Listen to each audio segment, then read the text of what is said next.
Wisdom Entrepreneurs on Monday, the 22nd of February, 2021. So this evening, I am hosting this. So I've ousted Derek and I've ousted Omar, although he's turned up, that's good. And I've muscled my way back in to have a little chat with Maria Iliffe. So we're both going to chat together. And that is partly because Maria and I are co-authors of a new book. Because guess what? Here's one we prepared earlier. I'm a published author. Maria's already a published author, so she's less excited than me, I think.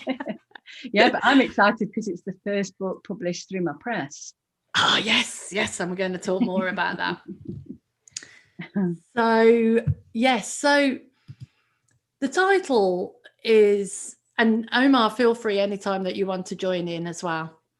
And anyone, of course, you all know this is a conversation. We're very happy for people to join in, ask questions.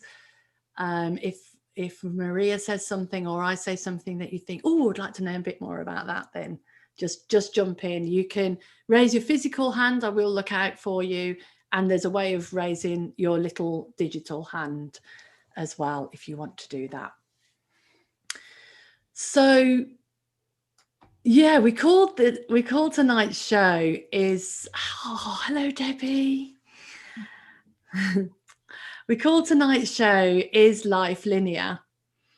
And the reason why I did that, Ria, is because the journey that we've been on with this little book and what you've achieved yourself during that journey, I never imagined, let's say 10 months ago, that this is where we'd be at now. And I'll give an example of that is I've been writing a book about my work in when I started Beyond Recovery and the work that I've been doing in prisons, or that I was doing in prisons for the last 5 years, and the transformations and my own transformation during that time. And it's been a labor of love, and I've been working on that with all the notes and things for a couple of years. And I met Maria as part of that journey because we were on a writing course together, although we knew each other before then, but really sort of bonded on a writing program together. And so that's the book that I've been producing for quite some time. And then Maria started doing book coaching, editing, that type of thing. So she became my coach, my book coach, and helped me sort of get to a point where I'm at now, which is nearly ready. and so that all seemed like very linear, like, yeah, that's the plan. That's what I'm doing next. That's what's happening next. And then we did a summer school together, and it was a 6-week summer school, and on the using the method writing, which we work with. And it was just for fun for me. It was just for fun. It was just like, keep my toe in, keep sort of learning, keep coming back to starting point again and seeing what occurs. And during that summer school, there was the thought, let's put these, well, I had a thought, why don't we put our pieces together and make a book, publish a book together? Wouldn't that be fun? And so there's a whole story about that, which we talk more about at the launch on Thursday. And that to me is suddenly, wow, out the blue, we've decided we're going to publish a book. And now, 8 months later, there's the book. And not only that, Maria started a whole new business. And that's the bit that I thought, that's non-linear. Now we've got a book instead of the book that I was writing. But the business, you starting that business and where that came from. And I really thought that you could talk about that, because to me, that was such a, I've seen you, I know what you do. And that was such a turning point that suddenly that's what you were doing, which was a completely different path from what you were doing before. So I wondered if you wanted to speak to that in any way that you want to. Yeah, I would do, because thank you, Jacqueline. That's a really great introduction as well. And it's fascinating, as I was listening to you, thinking, blimey, yeah. Like I love the question, because I hadn't ever really thought about the fact of life being linear or not. But as soon as you asked me the question, I was thinking, oh my God, yeah, because this, like where we are now, is just so unpredicted. Like I could never have predicted it. Well, I was just looking at the date. So this time last year, I had no plans whatsoever to write one book, let alone 2 books, which is actually what I've done since this time last year, and start a publishing company. I mean, my life looked like it was pretty much set in a certain direction. You know, I was a leadership coach, I was a coach supervisor, the business was doing really, really, really well. You know, we had our best year ever last year. We'd got the year mapped out, like we didn't need any more work for last year. And we still would have had a better year than we'd had the previous year, even though that was the best year ever. And then, of course, COVID happened. And so 96% of the work just fell away, because it's all group work, like 12 people together, 7 associates, all different, you know, so much that we couldn't do anymore. And, you know, in my head, like I'd got all this noise going on about, I need to be doing marketing, I need to be getting more customers, I need to do something to pick the business up, you know, because how we're going to survive for the year. But what happened was, instead of doing all of that stuff that made sense, I started writing, I started posting a daily yarn on social media. And I did that day after day after day after day, despite all this chatter going on in my head about why the hell are you doing this, and wasting 2 or 3 hours a day to create, edit and post those things. And then suddenly have an idea, oh, this might be a book. So it's like, oh, right, okay, I'll keep on writing and see what happens. And then thinking, yeah, this is a book. And then having the idea, think, well, actually, I'm just going to publish it on Amazon. Just going to publish on Amazon. I mean, I did a live stream after I did that. And it was like, I tell you, like, if every single mistake that could possibly made, I think I made it in doing that. But what it looked to me like then was that this was me, or life somehow getting me ready for what was coming next.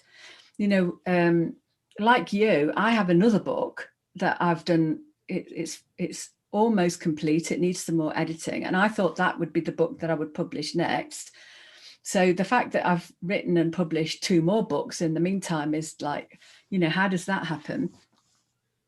And then people, after I published the Daily Yarns and that live stream, I'd already had people coming to me and saying, will you help me with my book? And then Jules, our writing teacher, she said to me, I think you should start a publishing company, Maria. I was going, what? not on the radar at all. And now here I am. Amazing. And I love what you pointed to there, because two things which is really interesting to me is that the book, The Daily Yarns, which I can see behind you there, look at Ria with her 3 published books. The book, The Daily Yarns, we could see, like Jules and I, for instance, had private conversations where we were saying, oh, Ria's got a book there. I don't even think she knows it yet. No, I didn't. And then you sort of caught up with that. And then you realised, oh, yeah, perhaps. And I remember because we've got a shared WhatsApp group. And I remember the day that you posted in the WhatsApp group to say, I think I might have a book here.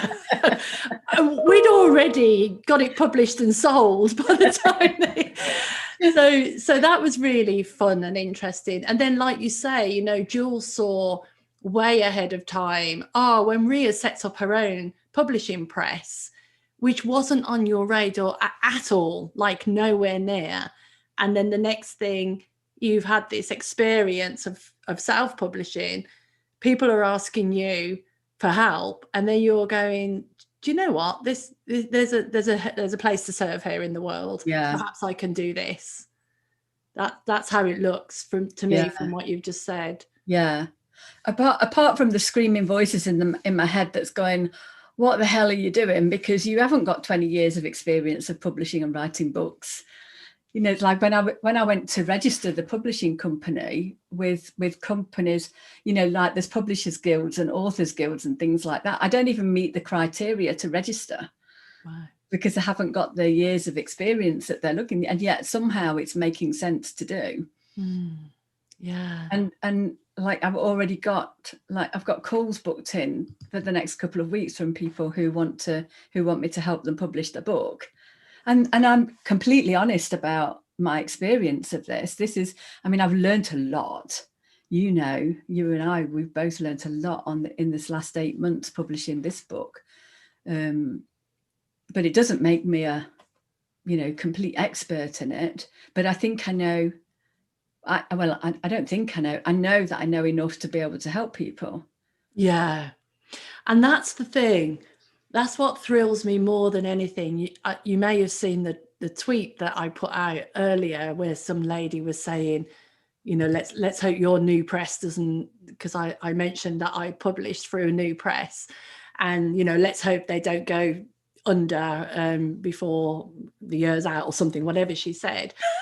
Optimistic. Yeah. And I thought, what a thing to tweet back.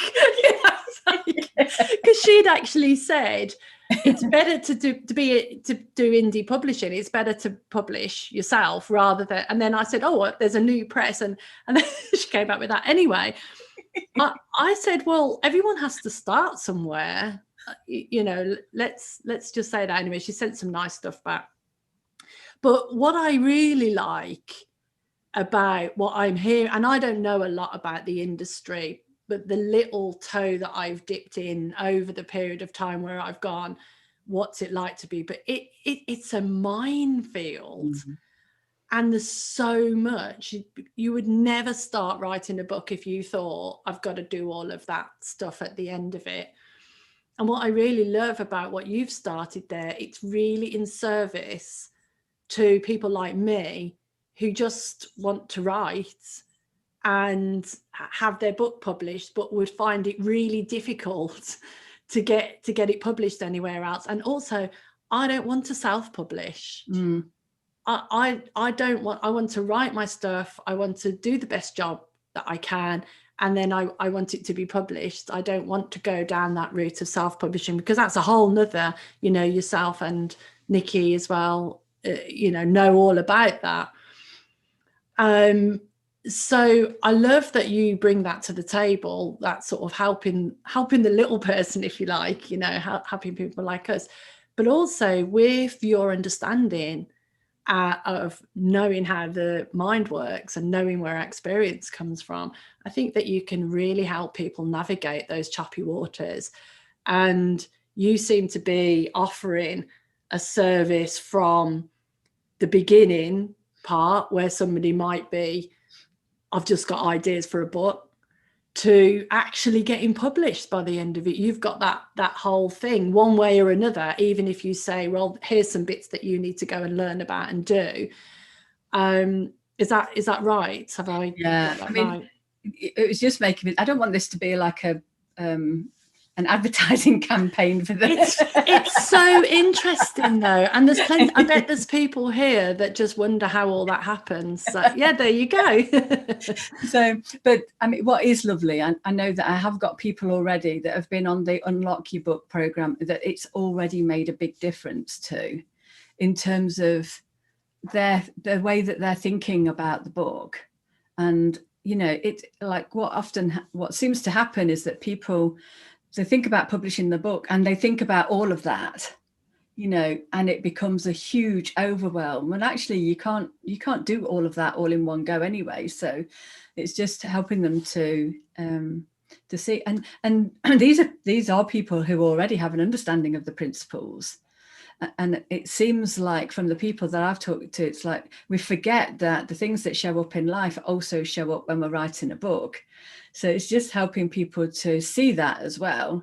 Like, oh, this is just the normal shit that we get in life, but I'm making more of it because writing a book seems to be like a much bigger thing, where this thinking seems much more real, rather than, oh yeah, it's the normal stuff that I deal with on a day-to-day basis. And seeing that they've got something to say. Yeah, I think we've seen a lot of that on the programs that we've been on with Jules, haven't we? That I haven't been on one of those programs, and I've maybe done 4 or 5, something like that, and sometimes with the same people, but often with different people as well. And I haven't been on one of those where there hasn't been a unique voice that you want to hear. Every voice has been different, and every voice has interpreted things in their own way, and has different experience and different stories to bring to the table. But all of them have been amazing. And I don't know if he wants to be outed, but I know there's other people on here that have been on those courses, and in fact have started their own project, helping people to bring their writing to life, at least initially. And I've seen the same, because I know some of the people that are on Alan's. I'm gonna out you, Al. So, whether you're loud and proud, Al. Yeah, loud and proud. That uniqueness that every single person has, and that's what we struggle with. I certainly struggled with what my voice is in the world, even without writing. What my voice is in. Am I too quirky? Am I too brummy? Am I this? Am I that? And what the writing process has taught me is to really, really see what my unique voice is, and have my unique voice come from my true self, and not in a airy fairy woo woo sort of a way, in a real nuts and bolts, like sometimes shockingly brutal, sort of. I've called myself a gutter snipe at one point in one of my pieces. I mean, some real sort of real basic stuff, and also some very poetic, beautiful stuff, but all coming from that one place. And it changes on a day-to-day basis. It changes, like the focus changes, but it all comes from the same place. Yeah. What that just made me think about is the subject is the non-linear way of life. Like, one of the things that I've really seen through the writing is that, when I'm working on a book, like, we'll use the daily yarns as an example. So with the daily yarns, I was writing every single day. And so you might think, like, if you're writing every single day, you're going to write about the same topic, or, there'd be a linear, links to, like, the days before, links to that. But every single day, something new came through. And there was loads of days when I was thinking, is today going to be the day when something new won't show up? And every day something new showed up. And then when the lockdown started to be eased, famous last words and all that, there's a thing, talk about non-linear. It was fascinating to see how many different ways different things showed up in the writing on a daily basis, like completely unrelated to the day before often.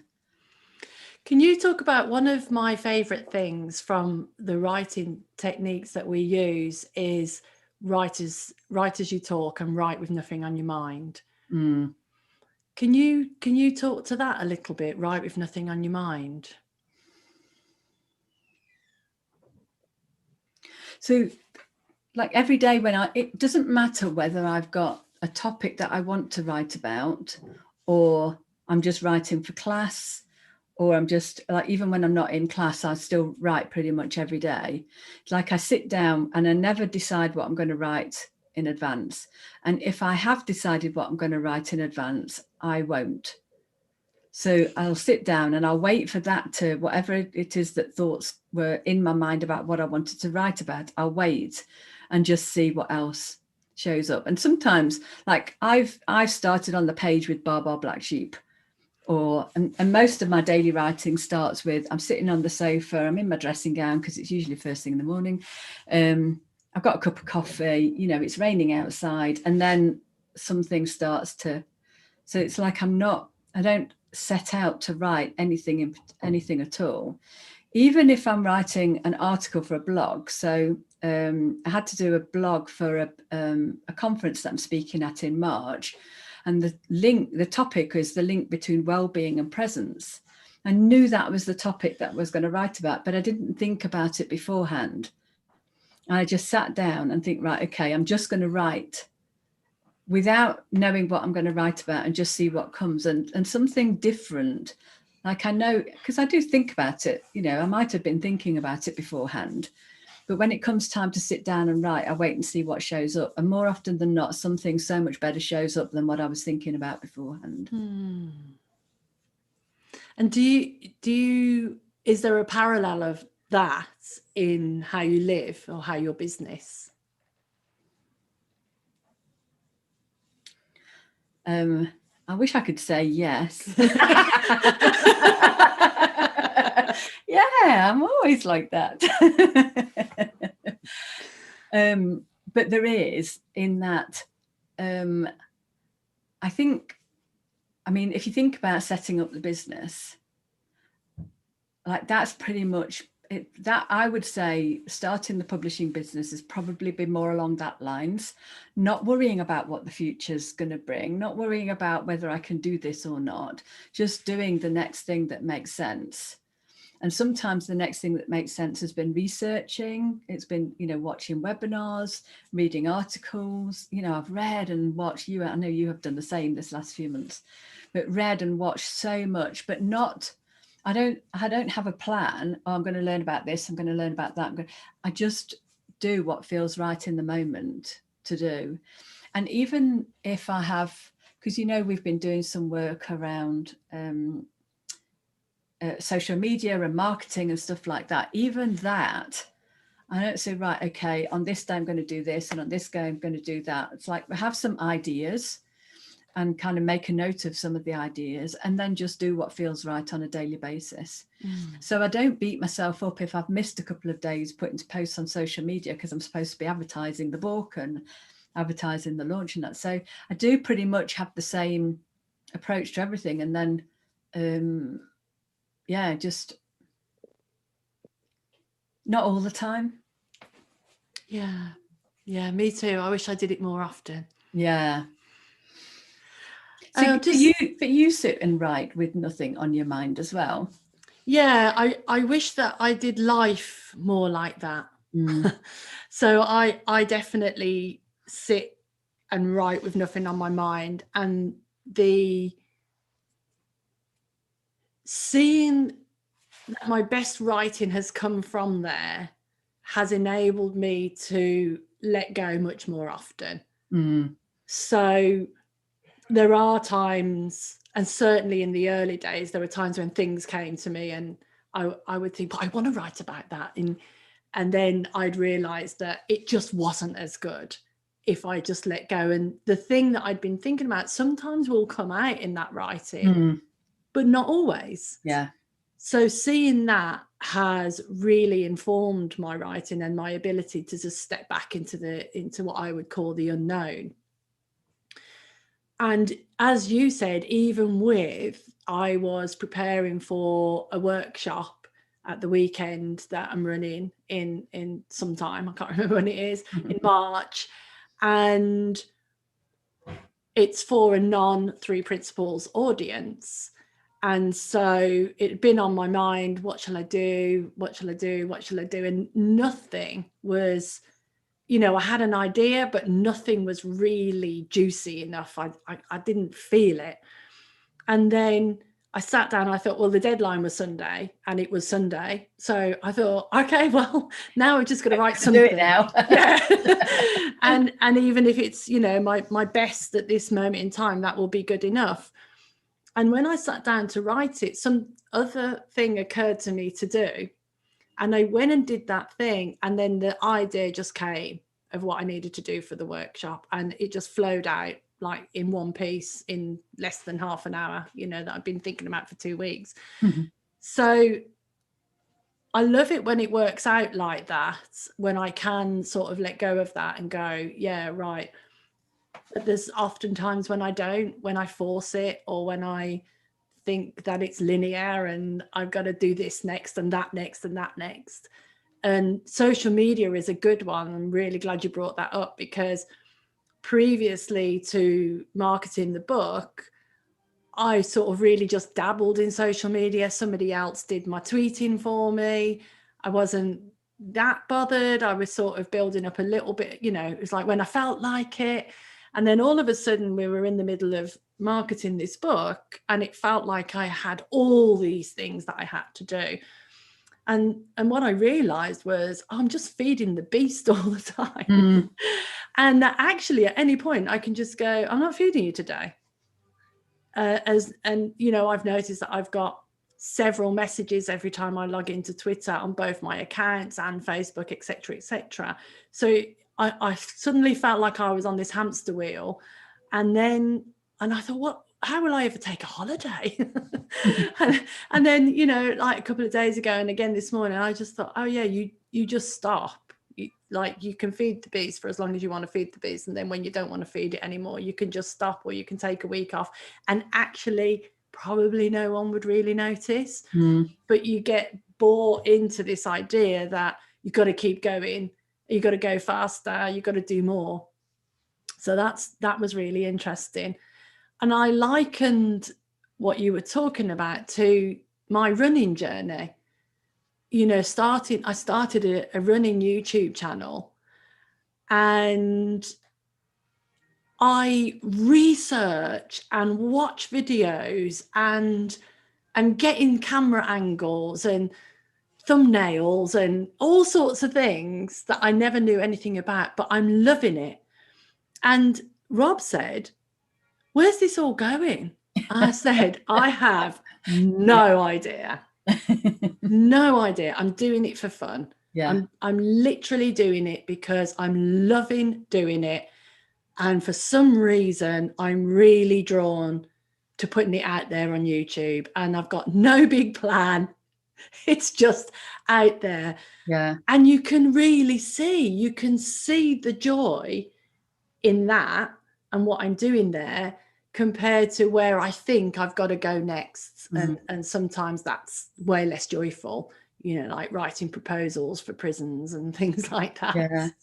That what you were just experiencing, that having no clue where it's going, that's exactly what I would have said about the daily yarns. Yeah. And even then, like there's kind of, you know, there's like a part of you that trusts it. And there's also this noise going on that says this isn't making any sense, where, you know, whatever, where's it going? How's it helping? But there's something about, like, I wouldn't even say that I knew that it was wisdom guiding me. There was just something about how much I enjoyed doing the daily yarns and putting it out there. I just so enjoyed it that it made absolute sense to do it. Yeah. With no clue. Like, I had no clue where it was going. Yes. And that led to setting up a publishing press. And now you've got a whole new business. And not just that, the editing and all of that. I know, it's amazing. But you didn't start it to do that. No. Yeah, I love that. I'm going to pause in case there are anybody wants to ask, say, talk about something completely different. Yeah. Hey, Debbie. Hey, this was so good. I totally completely understand, resonate, love what you both were sharing, because as a writer myself, I just see the magic in it when I get out of the way, you know, and every book I have done never came from an idea to sit down and write a book. It just came from wisdom coming through me, love flowing through me, ideas flowing through me. I jot it down, I record it, but then they would morph into other things, you know, which was so beautiful, which is what you're saying, Maria. You know, like it became an online course, and it then became a video series, and then it became an audio series, and then it became a training without knowing what to do. You know, that's what was so cool. Like, I didn't know what to do. I'm trained as a therapist, you know. I had no clue how to write a book. I always loved to write, but, you know, and not even having the skill set in that. I have a learning disability. So my grammar definitely always needs an editor, you know, and all through school, this was so cool. I would always have red marks all over anything I wrote, you know, because the teachers would only see the mistakes and what was wrong. And then I had a teacher in high school. I'll never forget it. She was one of those most beautiful people and everybody's favorite teacher. And it was a mythology course. And I had written a myth about how the stars came to be in the sky. And in the middle of class, she's like, Miss Schmidt, come here. And I'm like, oh boy, here we go again. I'm going to get it ripped apart. And she grabbed my face in front of the whole class. And she said, one day the whole world's going to read your writing. Oh. And the tears just wouldn't stop, because she saw the gifting underneath the mistakes, underneath what everyone else was saying was wrong. But what a gift that, you know what, I have editors that I can pay to clean up the work. Yeah. You know, they don't have the creativity I have, but how beautiful that I don't have to worry about that anymore. And my editor always laughs. She's like, you don't like commas or punctuation, do you? And I said, not at all. So, you know, but it's just so exquisite. And it seems like, and this last book was so powerful because I was really, really sick. I had COVID, babesiosis, C. diff, and sepsis all at the same time with an autoimmune disorder. So, and all of a sudden in the middle of this, I'm hearing this prompting, like, this new book needs to come out. I'm like, you have got to be kidding me. There is no way. And when I just said yes, and to me, mind is God, universe, I call it God. But when I said yes to God that I would do this, I had a team of people who, within a day, surrounded me. A book that I had been working on for 9 years, I was able to get out in 4.5 weeks. Wow. And last book, the minute I turned the manuscript in, it was 9.5 months till it came to print. This was 4.5 weeks of, you know, and I could do nothing in my own strength. And that was what was so beautiful. And again, it showed me time and time and time again, it's not about me. It's not about my qualifications. It's not about my skill set, my knowledge, my peace of mind in the middle of it, because I was freaking out. It was like, there's no way I could do this right now. But when something wants to be given birth through you, when you're pregnant with an idea, it just comes, and the right people come, and the right wisdom comes, and you know what to do even when you don't know what to do. So I'm so excited. I can't wait to read your book. And thank you guys so much. Thank you, Debbie. Pete, do you want to say a little bit about your writing? I know I'm throwing you under the bus there, but it's just been so thrilling watching you. That's all right. No, I'm just really enjoying it. Listening to you guys. Yeah, I've been writing quite a bit of stuff, but it's been so I've been told from my soul. Because it's really quite personal as well. But now I've just hit a stumbling block that I've written everything my soul's, told me about my past and everything, and I'm just stopped dead. I'm like, well, what's next? The last week I've just been sitting, just waiting. I don't want to force it because then it won't be coming from my soul. So yeah. But if you've got any ideas on that. I think you're doing the perfect thing. Yeah. You can't force it, and it's never, well, I would say it's never empty. It's just not ready yet for the next thing. And if you just keep sitting and waiting, and it will come. I do have one suggestion though, which is what Ria alluded to earlier, is I will often think that there's nothing there. And I start with, I'm usually sat in bed. It's usually morning for me. So, I'm sat in bed, it's drizzling outside. Rob's not up yet, or, I just start with where I'm at, and it's just drivel. I just chop that bit out when the something comes. And just by sitting there like that with nothing on my mind, it's like the pen's moving on the paper and I'm just writing where I'm at, and suddenly something comes through and I just start writing that, and then it's, it's flowing again. So you could try that. Well, for me, it always happens when I'm in the bath, and I have to leap out the bath, start writing. But as soon as I start writing, it just flows. I don't even think about it; it just comes out. Yeah. Yeah. So someone needs to invent some paper that won't get soggy in the bath. You're going to say something, Ria? Yeah, the thing is as well, it's like when you're writing a book, and Omar said something about, is it an addiction? But what I've seen happens is that you can write and write and write and write, and then you have to stop. And the stopping is as much part of the process as the starting and the writing is. Like, part of the process is still maybe just going out for a walk in nature and nourishing our souls. It's like, because what can happen is we can get loads and loads of stuff out, and then we start getting into thinking about what should be coming next. So what I would say more than anything, Pete, is like, don't worry about it. The process will sort itself out. And sometimes it feels like an addiction.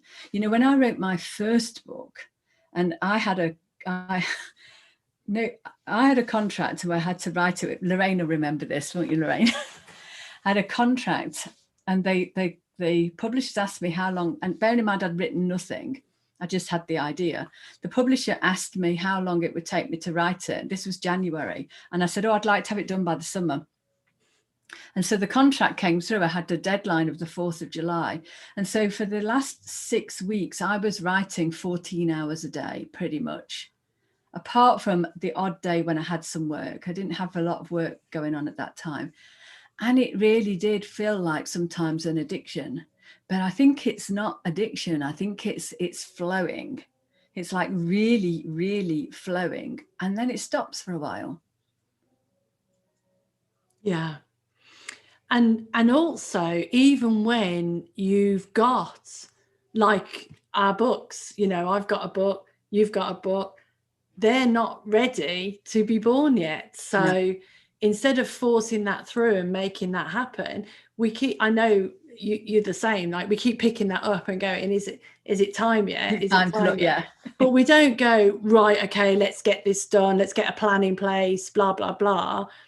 And I'll know, and it feels like I'm ready to start working on that again. But when I come to that moment, if I'm not, I won't force it. I'll let something else come through.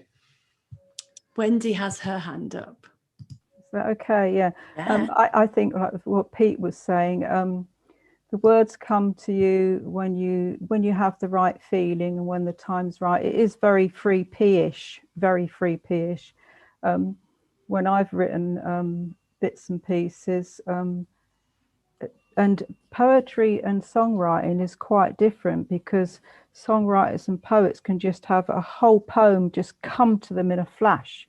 And when it happens to me, I had to write a poem for a funeral recently. I was asked at short notice, and the words wouldn't come because I felt like I had to get them.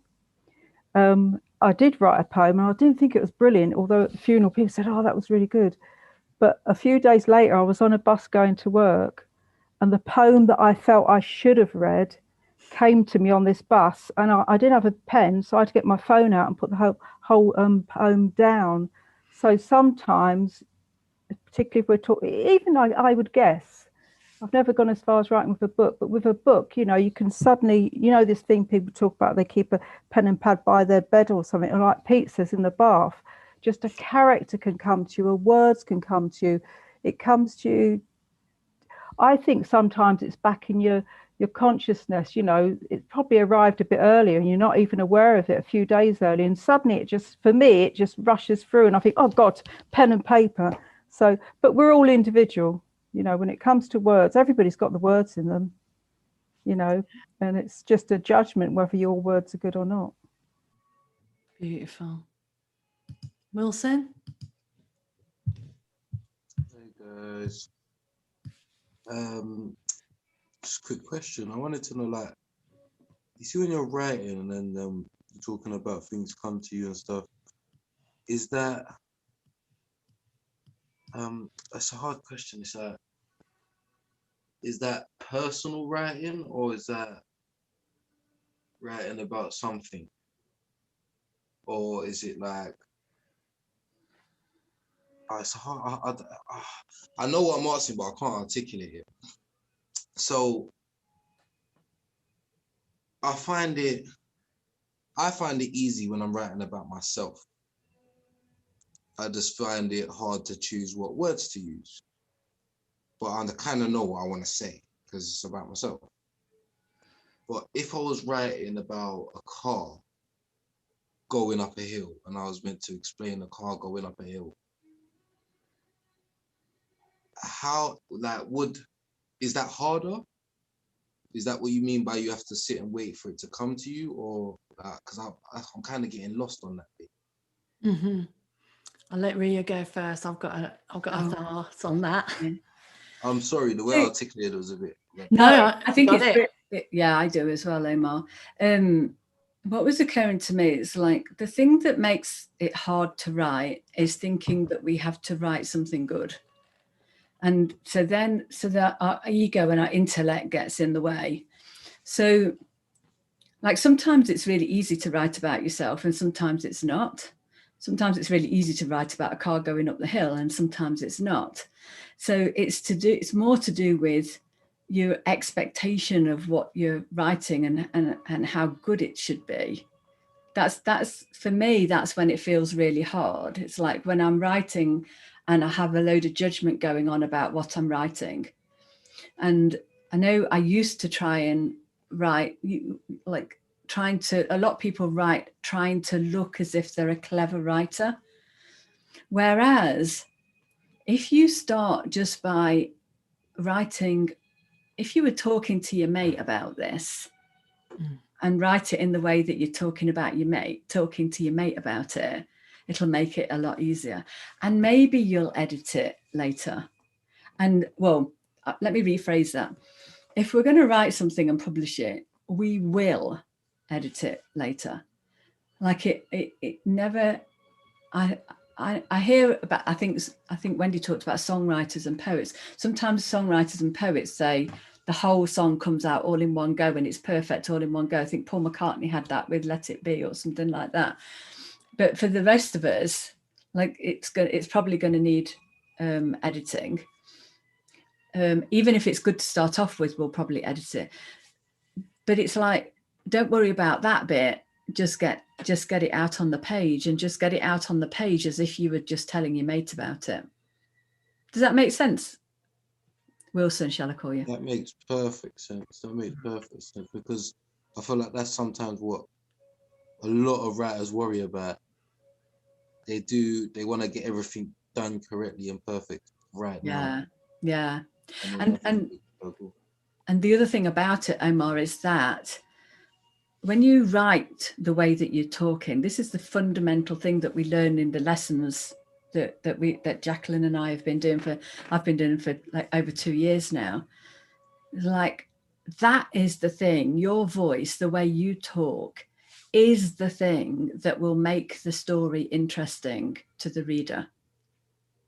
Like the way that you tell it, will be unique. Your voice and the way that you talk is unique. And that's the thing that will make it interesting for anybody else. You know, that's crazy because that was that was one of my questions and one of my thoughts, is because the way I talk or write things down is in my version, Yeah, fab. and it's my way. Yeah. And then I think, oh, would somebody get that? Would they understand that? Would they hear that? Would they understand it like I do? But I realize, yeah, that's taking me further away from what I'm actually doing. Does that make sense? Perfect sense.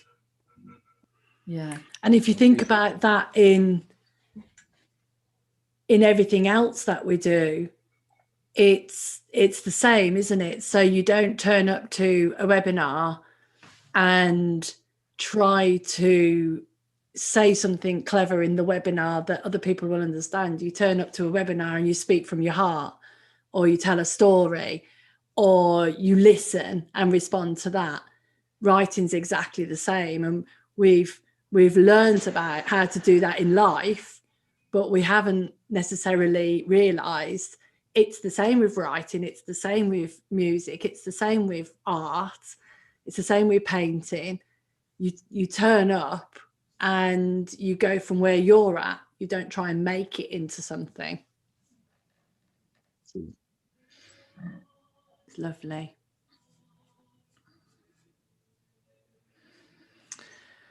Anyone else want to? Hey, Alfie.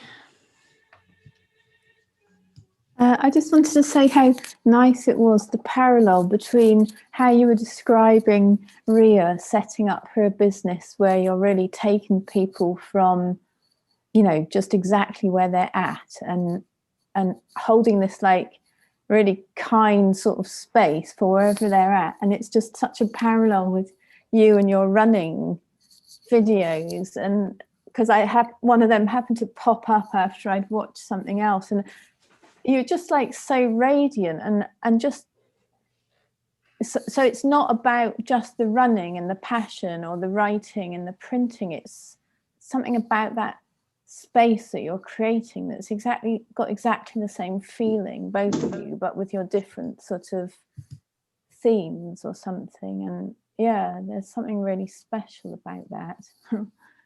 I love that, Alfie, because that's exactly the point that I really wanted to make by having this conversation, is that it doesn't matter the form in which it shows up, which could be writing, could be running videos, could be making cakes, could be art, could be anything, could be teaching, could be being a good husband. You know, I could go on. It doesn't matter the form. It's how you're turning up to that. It's what's living through you that is actually what's informing it. And that can change. You know, I can see that. Well, for instance, the running videos for me looks like a total departure from what I do and how I'm seen in the world. But it absolutely isn't. It's a fresh way of me showing up in the world that I'm loving. And because I've got nothing on it, it has its own momentum. And again, and to me, that's like when I started Beyond Recovery, you know, I had nothing on it. I just had this thing that I wanted to share. I had this idea that I wanted to do, and I just did it. I wasn't trying to earn any money from it. I wasn't trying to make a business out of it. I was just like, I can do this thing. I'm going to do this thing then. And off I went, you know, like a kid. And then it starts to go, oh, now it's a business. Oh, now you have to do grown-up sensible things. And now you have to have processes. And now you have to get on social media or blah, blah, blah. And reminding myself of the non-linear nature of how the unknown manifests into the form is what keeps me going. Still, am I still meant to be doing this? Is this still alive and fresh within me? And not just following a track of, it may look like to the outside world, oh, that business is still going, that's good. But actually all the time I'm leaning back into, is this still the path? And my business has changed. You know, my business has changed completely in this last 12 months. Different team, different business, different different what we do, different everything. But it looks more linear because it's like, looks like, oh, that was the next stage. Whereas I can see with the running and the writing, that was just like a fresh thing to explore. Thank you for raising that. Yeah, it's really like such incredible evidence of like just the principles living through us, isn't it? Just being an us kind of, and letting that flow. Yeah. I think as well, it's a really good example of the principles. And like, I've got loads of examples from my past before I knew anything about the principles where the exact same thing was going on. You know, I worked for a bank for 22 years and then decided to leave and go in a completely different direction. And people were going, you know, and I was thinking, you know, I left behind mega bonuses that I had accumulated and wouldn't be paid for 2 years, but threw them away because I didn't have them. I had a final salary pension. People were going, why are you doing this? Well, it makes sense to me to do this. And then I left a really good job as a director for a business for 6 years and decided to go self-employed. And like at the beginning of the previous recession in 2009, and people were going, except Lorraine, who was my friend at the time. And she still is my friend, just in case you just wondering about My that. friend at the time, yeah. You know, people were going, oh, you're really brave, you're really, you know, starting a new business in a recession. It's like, well, it didn't feel brave or courageous, it just felt right. And that was before I knew anything about the principles. So for me, like, that's one of the things that, you know, when I look back, what I really like is that I can see the breadcrumbs now when I look back. And it's definitely not linear. You can see the breadcrumbs spread all over the place. But I can see the breadcrumbs of where wisdom was guiding me, even when I didn't know that it was. Mm. And that helps me to be so much more trusting of it. Like, I know when I worked for the bank, I kind of forced myself into a linear career. You know, I did this plan very early on in my career, here, this role here by 10 years. And squeezed myself into that plan. And now I look back, I see how I was limiting myself to that because there were so many other wider opportunities that I shut myself off from by having this ambitious, what I thought was ambitious, career plan. So, but I also see how so many things, like when I think about it, I think my writing career started 12 years ago, but I didn't know that's what it was. And I was completely resistant to writing when I first started writing as well. Me too. Me too. I just said 4 years ago, 5 years ago, I remember saying, oh, I can't write, but I'm good at speaking. Like, I'm good at talking into audio, you know, so I'm happy to, there was a thing I think it's called Periscope now, but it was called Audio Boo at the time. And I used to love doing audio boos because it just seemed like a conversation to me and I didn't have to be anything but myself. But I would say, I can't do blogs or write anything like that. So, yeah, absolutely. That's, again, points to when you can just be yourself and do what's next, we don't know where that's going to go. And I wanted to pick up on that as well about the 10 years of the career, because I felt like that in my career. You know, I felt like I sort of put myself into a tunnel and got all these qualifications and got the next job, you know, and got and did all of that. But now I see that all of those things are tools that I wouldn't have had if I didn't do that. So although it feels like, oh, I might have been freer earlier, I'm actually glad that I followed the path that I did, because I have got the tool of discipline and the tool of being able to sit down and study and et cetera, et cetera. I have got all project management. I've got all of that available to me. Yeah. But in a much more like I'm making a cake every day with different ingredients, and I'm going, oh, try a little bit of cinnamon today, and you know, try a little bit of cardamom, even though I don't know what it tastes like. And I can just take all of those off the shelf because I've got them in my bag. Yeah, I'm really glad you said that, because I'd forgotten that like no matter what experience we've had in the past, it's been part of that bringing us to where we are here and now, isn't it? Without certain elements of that, I wouldn't be doing what I'm doing now. Yeah. So Wilson loves Wendy, and also and also wants to know, how do you have confidence in your own writing? Ask me an easier question. Omar, nobody has confidence in their own writing. Nobody. Everybody reads their own writing and thinks it's boring. And then other people, Alan's nodding his head here, other people will read it and they'll go, oh my God. And you'll wonder what the heck they're looking at. We can't judge our own writing. But I promise you, if you write the way that you talk, it's going to be really interesting to other people.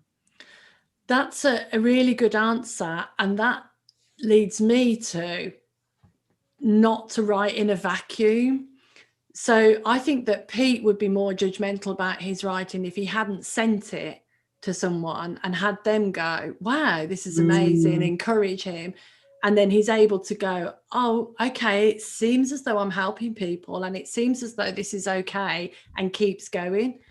And exactly what Ria just said, I used to turn up to class, and the first, for the first, I think it was an 8-week class, and for the first 3 weeks, I'd turn up, I'd read the piece that I, got to read that week.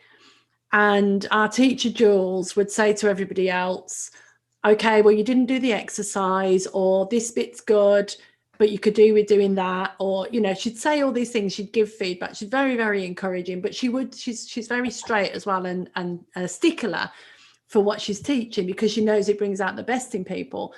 And every time I read for the first 3 weeks, she'd go, oh, nailed it. And I used to come off those calls and go, I wonder why she's being so kind to me. I must be really shit. So I never, ever believed. I just thought she's just being nice to me because she likes Beyond Recovery. And so I thought, oh, I'm never going to learn, am I? But I'll just have to keep going then. And it was about the 4th week when something very different came from me. And I read that. And she did have some feedback, thank God. And I realized, no, I really had nailed it. And one of the reasons I'd nailed it is I didn't think I was a writer. So I just wrote. I just did the exercises and wrote. And I didn't think, so there were all these other people who even already published books on there reading their stuff. And I was going, oh my God, that's amazing. Like, I never write like that. Because you never will, if you're going to let creative genius write for you, you're never going to sound like somebody else. So if you write in, Omar, and you want to get confident, share your writing. Do you know what? I'm glad you said that, because even thank you, Marie, because I didn't even know everybody kind of. Do you know what I mean? I didn't know everybody found their writing to be like that. I thought it was just me.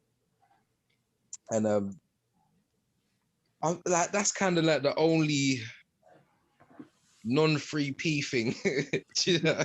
Like, you have to look on the outside. Like, do you know what I mean? You have to look on the outside to get that kind of confidence within yourself and in your writing. I feel like that's what happens to me with writing. If I write something and I do something and I'll have all these insecurities about it, and then I'll give it out, and then whatever comes from the outside will kind of make me feel better, if that makes sense. Yes, but that's why I'm glad that you said that, because I'm thinking, wait. Hang on a minute. Hang on one cotton pick. We can't let that get away. Ria, you can go first if you've got something. Yeah, my brain, sorry, my brain goes like that sometimes. Yeah. No, that's okay. That's good. It's a great question. Yeah. What occurred to me is, like, every time, like, I give my work out to be edited, And when it comes back, I mean, I'm not quite so bad now, but especially in the early days, like when it first come back, even before I would see the feedback, I would be in a nightmare headspin, like, because I'd be so anticipating it would be such bad feedback. Like I'd be ready to throw my writing out before I even read the feedback.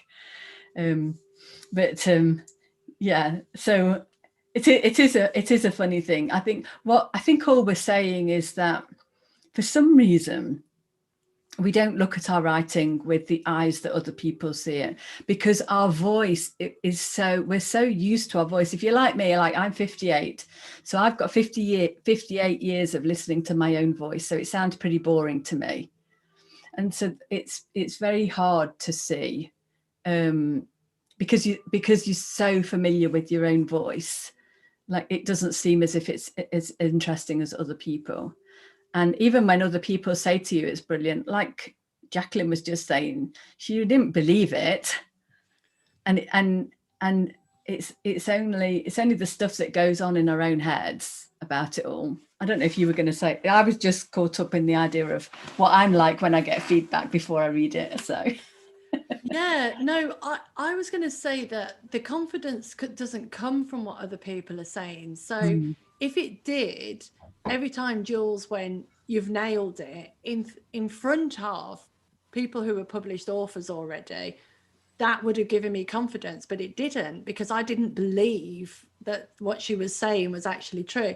The confidence came from getting out of my own way and going, oh, okay, maybe it does sound okay. Okay, I'll keep going then. In the same way that the confidence to speak on Wisdom Entrepreneurs didn't come from anybody else turning up or not turning up or making any comments. It came from just not listening to that voice in my head that said, you've got nothing to say, why do people want to listen to you? Which happened to me for 2 years when I was running this program. It doesn't happen to me now very often. Occasionally it does. And it did at the weekend, didn't it, Ria? We had a practice run at the weekend for our launch party, and that voice suddenly came to me, what are you doing here? Why are you here with all these amazing people? And immediately what came out of my mouth was completely different. It wasn't me, it was fumbled. I was trying to do too much. You know, everybody said it sounded okay, but I knew that wasn't, it wasn't me at my best. And it was because I was listening to, oh my God, what about this? What about that? I've got all these things to do, da, da, da, da. So the confidence, the thing about the sharing of your work is to get us out of your own way. Because when you're sat looking at your own work, you're only listening to yourself, the worst part of yourself. And when you put it out into the world, this is just my opinion. When you put it out into the world, you start to get out of the way of thinking this is shit or this is good.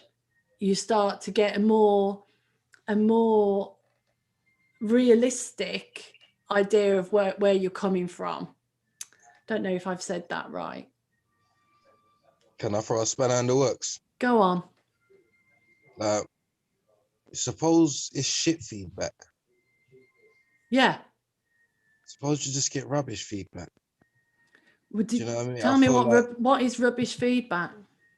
So if I send it to 5 people and all those 5 people said, you know what, I don't think people will understand this. I think it's rubbish. I can't fix it. I can't edit this.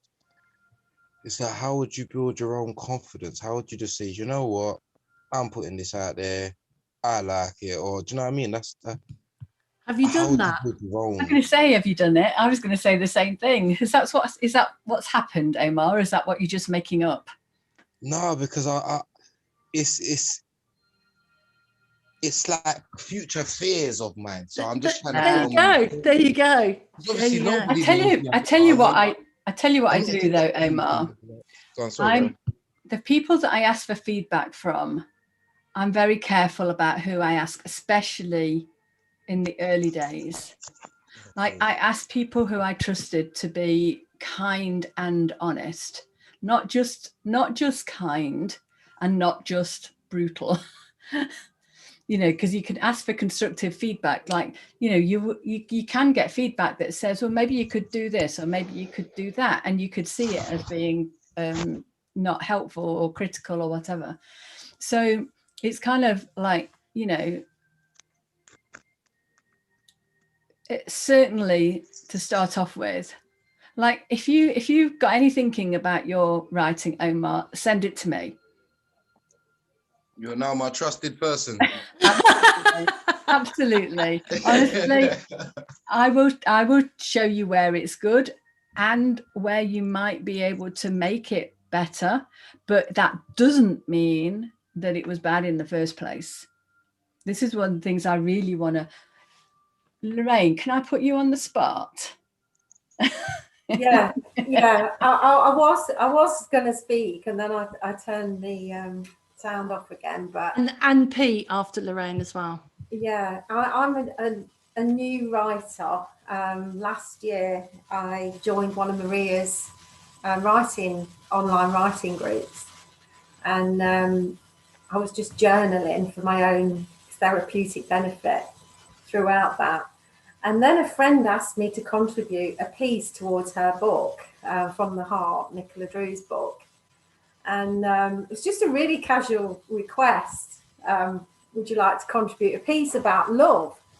And I was so loved up at the time about my nephew. I was like really overwhelmed and really still am totally in awe and in love with Luca. And so I just found myself saying, yeah, okay. I didn't know the significance. I didn't know all these other people would, like Michael Neal and so on, were going to be writing for this book. I hadn't got a clue. But I wrote this piece, and I showed it to Maria. And I must admit, I was a little bit upset when she sent it back with all these red lines across bits of it and everything. But she explained why, and why it would be better if I wrote it a bit more like I speak and things like that. So, and then she put something like, oh, you might actually end up starting all over again. But that wasn't an instruction. No. But anyway, so I did, and I ended up anyway after a couple of edits with this piece that so embodied my feeling about Luca, and then I sent it to Nikki, and I thought, oh, probably won't make the book. I've got nothing on it, but I was just like really, really happy with the piece in the end. And it was so much more powerful than my first draft, if you like. And then anyway, I forgot about it. And then this book comes out, and I look at this book, and I think, oh my God, I can't believe I'm a published author in this book.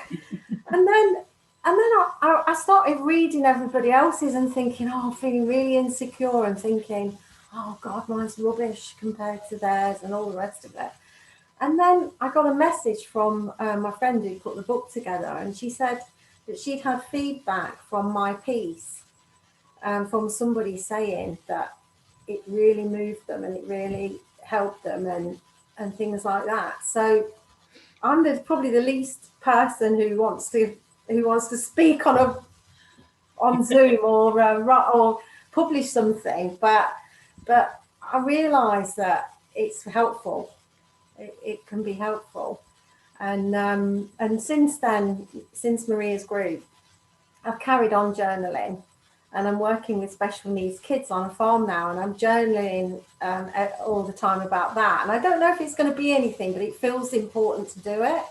And sometimes so much happens in a day, and it's so filled with drama, and you just sometimes just hope that you come out and everybody's still alive. But sometimes I come away and I just write the bullet points of what happened on the day. And then 2 or 3 days later, I just like wake up in the morning filled with emotion about something that happened and what it all meant and what it triggered from my childhood and so on. So then I journal kind of the meaning part of it, if you like. And I don't know if it'll ever be anything, but I feel really in love with going there, and it feels just a natural thing to document it. So yeah, so maybe it'll be a book sometime. Yeah, I love Thank you. that. I love that, Lorraine. That's so beautiful, because also maybe it won't, but the fact that you're just doing that for the love of it, because it's coming through you, because you can. I did want to just touch on, though, that Ria mentioned it earlier, is that doing anything, we're all creative. Being alive is a creative process. Just waking up every day. Something that someone said to me once, because I said, oh, I'm not visual. And they were like, you get up and you get dressed like that, and you've got all these, I used to sort of dress well with matching things when we used to leave the house. And he said, well, clearly you are visual, because how do you know to put all that together, and and so on. And I started seeing that we're just creative. Like every living day that we wake up and we get up, we're creating in that moment. And then we think there's a form to it, like an artist is creative, or a writer is creative, or an architect is creative. There's a difference between creating and then wanting to put something out in the world. In that, it's a step by step. Like the first step is create. And then it might be, like Ria said, you're going to edit. This book was edited how many times? I mean, literally, it was edited several times. We edited each other's work. Ria and I must have proofread it 3 times each. And even when it was published, I found... We still found a mistake. Yeah, a rogue mistake. So our work gets edited and gets dressed and gets, prepared and so on. But it doesn't mean that the initial raw material, that has to come from that creative place. And that's just raw and live. So Pete's done a piece as a blog post for my website, and I've asked permission just to tidy up some of the grammar. Now, I'll do that. I've done that with some other people before without losing Pete's voice. And I might even leave some of the stuff in there, because it's Pete and it's the way that he would speak. It would just be edited very slightly so that people aren't noticing, not a capital I, instead of getting the feeling of his words, for instance. So we all get edited, and we all will do that. But the raw material is you.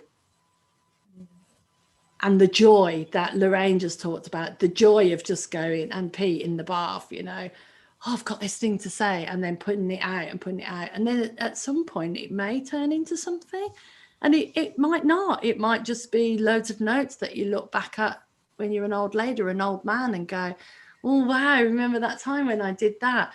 Or it might be a compilation. Or Renu, one of the ladies in our book, she's an artist. And now she talks about the marriage of the art and the writing. And she talks about it much more beautifully than me. And, who knew that would happen? And she says that her art speaks. And these are the words that her art is saying. I mean, that's incredible, isn't it? Now, I'm not doing that, because that's not what's coming through me at the moment. So don't worry about the feedback side of it so much. Oh, that's what I was going to say, is that great, send your work to Ria, because she is your trusted friend. Anyone. Or there may be a charge. But let wisdom guide you in that as well, because the future thinking that Wilson was just doing about, what about if I send it to 5 people and all of them say it's terrible? He hasn't done that.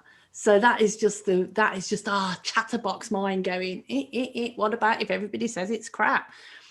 Wisdom will guide Wilson. Wisdom maybe guided Wilson to talk about it on here, which made Maria say, look, I'll have a look for you. And he felt that was comfortable, you know. So again, we go back to, where are we being guided from and what to ignore? And it's no different from anything else that we do from this understanding. You can trust yourself when it's that quiet voice of the inner voice or wisdom or mind, and you can't trust yourself when it's your own ego giving you a hard time, or for some people telling them they're brilliant when they're really not. So we are at the end. We've gone past the end. Did anyone want to ask Ria any last question or have any last comments? Sorry, Pete, you had something. Did you want to share what you had? I just briefly wanted to say to Wilson, everything I've wrote, even I've put some out, whenever I write anything else, it just comes from the heart. I don't worry about what anyone's got to say about it, because it's just something I'm putting down. And when you do, if you try writing with that judgment of what people are going to say, then it won't come out right. Just follow the heart. That's it. I don't know why it's hard to see in that area for me.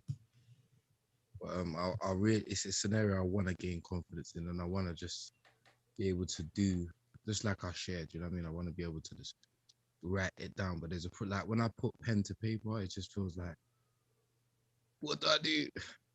What, like I really want to get there, and just. Well, if you're there and you're sitting there with your pen and your paper and you're thinking, what shall I do? Right, what shall I do? Yeah, that's what I do. Like, you know, I'm sitting there, I haven't got a clue what I'm going to write about. That's what I write. Just write whatever words are coming into my head. I won't publish that bit. Yeah, that bit won't go in the book. But it just gets me started. Sorry, Omar. I appreciate that. I really do. I appreciate it. And I'll remind you, Omar, of when you taught yourself to read. Yeah, true. That day, you just went, well, I'm going to teach myself to read. And that was it. It's the same. It comes from the same. It's all the same. I don't know why I find it hard to see it there, but like this conversation has done a lot for me, to be honest. Just listening, and obviously being Wilson, answering a million questions. And then, yeah, but it's done a lot for me. It actually has done a lot for me. Good. Thank you, everyone. Thank you, Jill, I think is iPhone, and everyone that's been on here. It's been such a pleasure, Ria, to have you on here. Thank you so much. Yeah. And see you all soon. See you next week. Derek isn't here to tell me who's on next week, so I think it might be me and Chris. Is that right, Chris? Chris may. Oh. Yes. There you go. It's me and Chris and Wilson. You. So see you next week. Bye. Bye. Bye.